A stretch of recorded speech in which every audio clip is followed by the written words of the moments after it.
அன்புக்குரிய சகோதர சகோதரிகளே, ரொம்ப சின்ன சூறா, சொல்லப்போனால் 4 ஆயத்துகள் தான். அந்த சூறாவில் சொல்லப்பட்ட எழுத்துக்கள் மட்டும் வெறும் 47 லெட்டர்ஸ் தான். 47 எழுத்து தான் அந்த சூறாவிலே. ஆனால் அந்த 4 வசனங்கள் 47 எழுத்துக்களை கொண்ட அந்த சூறா எவ்வளவு பெரிய பொக்கிஷம் தெரியுமா?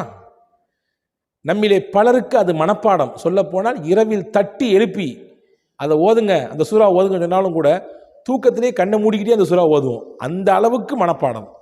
ஆனால் அந்த சூறாவின் பலன், நன்மை என்ன என்பதை நம்மிலே எத்தனை நபர்கள் தெரிந்திருக்கிறோம்?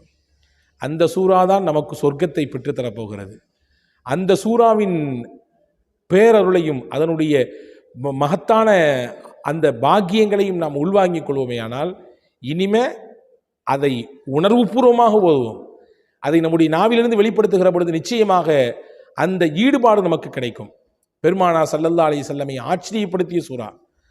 வாருங்கள், நெகிழ்ச்சியான ஒரு நிகழ்ச்சியோடு அந்த சூறாவினுடைய பலனையும் அது கிடைக்கக்கூடிய அதனால் கிடைக்கக்கூடிய நற்பாகியங்களையும் தெரிந்து கொள்வோம். நபிகள் நாயகம் ஸல்லல்லாஹு அலைஹி வஸல்லம் மதீனாவிலிருந்து கிளம்பி தபூக் என்ற இடத்துக்கு போயிருக்காங்க. யுத்தம் நடக்க போகிறது. மதீனா டு தபூக்ங்கிறது சற்றேறக்குறைய 780 கிலோமீட்டர் தூரம். அவ்வளோ தூரம் அங்கே போருக்காண்டி போயிருக்காங்க. என்னைக்கு மாதிரி அன்னைக்கும் காலையில் சூரியன் உதிச்சிருக்கு.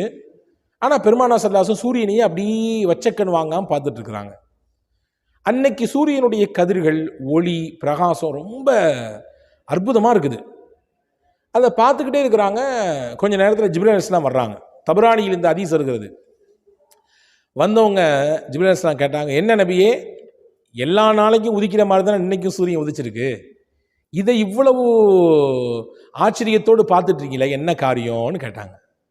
இப்போ ஸல்லல்லாஹு அலைஹி வஸல்லம் சொன்னாங்க, இன்னைக்கு கொஞ்சம் வித்தியாசமாக இருக்குது, பேரொளி ரொம்ப அழகாக இருக்குது, அந்த சூரியனுடைய அந்த கதிர்கள் கண்ணை பறிக்கவே இல்லை, ரொம்ப அழகாக இருக்குது பார்க்கறதுக்கு, என்ன ஏதோ புதுமையான ஆச்சரியமான நிகழ்ச்சி நடந்திருக்கிற மாதிரி எனக்கு மனசு உள்ளத்தில் சொல்லுது அப்படின்னு சொன்ன உடனே ஜிப்ரீல் அலைஹிஸ்ஸலாம் சொன்னாங்க, ஆமாம் உண்மைதான், நீங்கள் சொல்கிறது உண்மைதான்.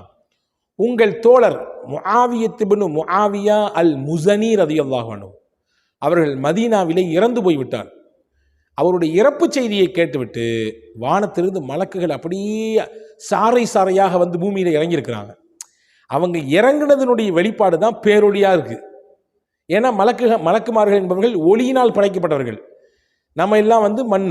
ஆனால் மலக்குகள் எல்லாம் ஒளியினால் படைக்கப்பட்டவர்கள். அந்த ஒளியினால் படைக்கப்பட்ட மலக்குகள் பூமிக்கு வந்ததினாலே சூரியனுடைய ஒளியும் பிரகாசமாக இருக்குது அப்படின்னாங்க. சொல்லிட்டு ஜிப்ரீல் அலைஹிஸ்ஸலாம் சொன்னாங்க, நபியே, மதீனாவில் இருக்கக்கூடிய உங்கள் தோழர் முஆவியாவை பார்க்க ஆசைப்படுகிறீர்களா என்று கேட்டாங்க. ரசூலுல்லாஹ் ஆமாம் ஆசைப்படுறேன்னாங்க. உடனே முஹம்மது ஸல்லல்லாஹு அலைஹி வஸல்லம் அவர்களுக்கு ஜிப்ரீல் அலைஹிஸ்ஸலாம் அங்கே மதீனாவில் இறந்து இருக்கக்கூடிய முஆவியத் இப்னு முஆவியா லைஸி ரலியல்லாஹு அன்ஹுடைய அந்த ஜனாசாவை, அந்த தீதாரை பூமியை சுருக்கி காண்பிக்கிறார்கள். இதுவெல்லாம் சாத்தியம். நபிகளின் வரலாற்றில் எக்கச்சக்கமான நிகழ்ச்சிகள் இப்படியெல்லாம் நடந்திருக்கிறது. அல்லாஹ் முஅஜிஸா என்ற அடிப்படையிலே பெருமானா ஸல்லல்லாஹு அலைஹி வஸல்லமுக்கு பல விஷயத்தை வெளிப்படுத்தி காட்டியிருக்கிறார். அதெல்லாம் நம்ப வேண்டும், ஏற்றுக்கொள்ள வேண்டும். அதுதான் மூமினுடைய முக்கியமான நம்பிக்கையில் கட்டுப்பட்டது. ஜிப்ரீல் அலைஹிஸ்ஸலாம் அப்படியே பூமியை சுருக்கி காண்பிக்கிறார்கள். 780 கிலோமீட்டருக்கு அப்பால் இருக்குது மதீனா. முஆவியா ரலியல்லாஹு பார்க்குறாங்க, முகமெல்லாம் அப்படி பிரகாசமாக இருக்குது. இப்போ ஸல்லல்லாஹு அலைஹி வஸல்லம் சொல்கிறாங்க, அவருக்கு நான் ஜனாசா தொழுவைக்கணும்னு ஆசைப்பட்றேன், தாராளமாக தொழுவைக்கலாமே, தொழுவைங்க, இங்கேருந்து தொழுவைங்க என்று ஸல்லல்லாஹு அலைஹி வஸல்லமுக்கு ஜிப்ரீல் அலைஹிஸ்ஸலாம் சொல்ல, பெருமானா ஸல்லல்லாஹு அலைஹி வஸல்லம் முஆவியத் இப்னு அபி முஆவியா லைஸி ரலியல்லாஹு அன்ஹு தபூக்கில் வச்சு ஜனாசா தொழுவைக்கிறாங்க. ஜனாசா தொழுவச்சா அங்கே சஹாபாக்களும் கலந்துக்கிறாங்க. 2 சஃப்பு மலக்குகளுடைய கூட்டம் கலந்துக்குது. ரசூலுல்லாஹ் அவருக்கு ஜனாசா தொழுவிக்கிறாங்கன்னு கேள்விப்பட்டு மலக்குகள் ஏற்கனவே வந்திருக்காங்கல்ல, இங்கே வந்து கலந்துக்கிட்டாங்க அந்த ஜனாசாவில். 2 சஃப்னா நம்ம பள்ளிவாசல் சஃப்பை நம்ம கணக்கு பண்ணக்கூடாது. அங்கே ஒரு சஃப்பில் 70,000 மலக்குகள் நின்னாங்க. அப்போ 2 சஃப்னா 140,000 மலக்குமார்கள் கலந்து கொண்டு அவருடைய இறுதி பயணத்திற்காக வேண்டி துவா செய்தார்கள். இவ்வளவு பெரிய பாக்கியம். அவருடைய இறப்பு செய்தியை கேட்டு மலக்குகள் வர்றாங்க.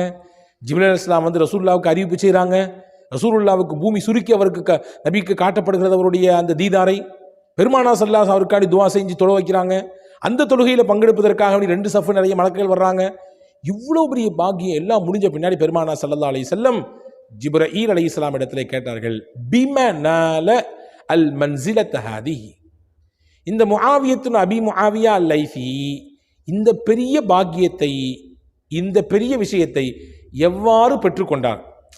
மலக்குகள்லாம் வந்து பங்கெடுக்கிறாங்கன்னா சாதாரண விஷயம் இல்லையே.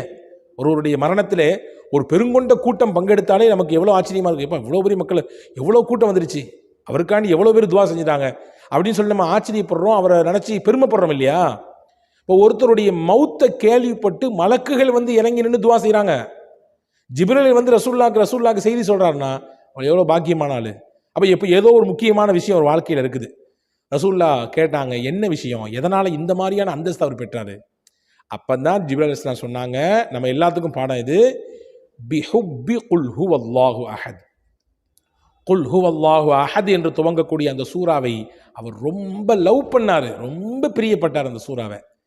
ஏன்னா அந்த சூறால சட்டங்களை பற்றி அல்லாஹ் சொல்லலை, வேற முன்னாள் காலத்தினுடைய வரலாறுகளை அல்லாஹ் சொல்லலை, வேற ஏதாவது வாழ்க்கைக்கு தேவையான விஷயங்களை சொல்லலை, வேற ஏதாவது நம்முடைய வேற மற்ற விஷயங்கள் மார்க்க ரீதியான மற்ற செய்திகளை எல்லாம் அல்லாஹ் சொல்லவில்லை. அதிலே சொல்லக்கூடியதெல்லாம் ஒன்றே ஒன்றுதான்.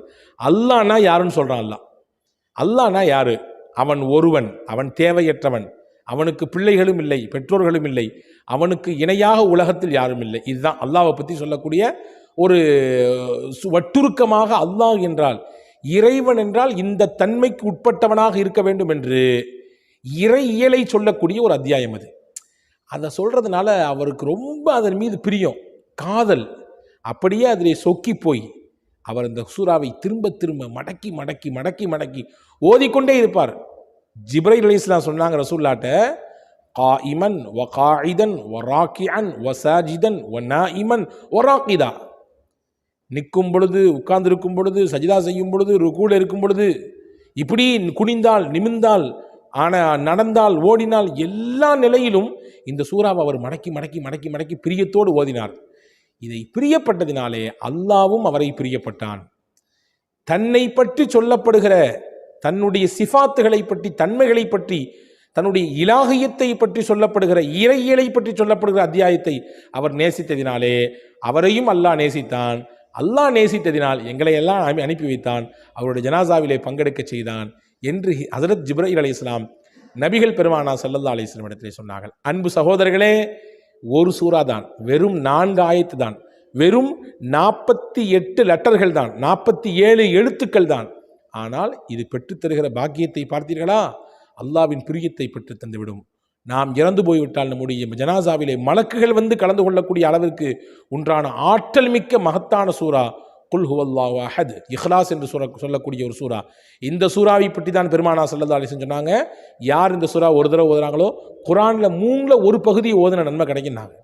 குர்ஆனின் 3ல் ஒரு பகுதி ஓதிய நன்மையை அல்லாஹ் இந்த ஒரு சூறாவை ஓதுவதன் மூலமாக தருகிறான் என்றார்கள் பெருமானா ஸல்லல்லாஹு அலைஹி வஸல்லம். எனவே எல்லாருக்கும் தெரிஞ்ச சூறா, எல்லாருடைய நாவலையும் திரும்ப திரும்ப சொல்லப்படுகிற சூறா, எல்லாரும் தொழுகும் பொழுது எப்படியாவது ஒரு நாளைக்கு எப்படி ஒரு 4 தடவை ஓதிடுவாங்க இந்த சூறாவை, இல்லையா? எனவே இனிமேல் இதனுடைய மகத்தான அந்த விஷயங்களை உள்வாங்கி கொண்டு நாம் ஓதுவோம். வல்ல அல்லாஹ் தன்னுடைய வற்றாத கருணையையும் அன்பையும் நமக்கு தரட்டும், உயர்ந்த சொர்க்கத்தை இதன் மூலமாக பெற்று தரட்டும்.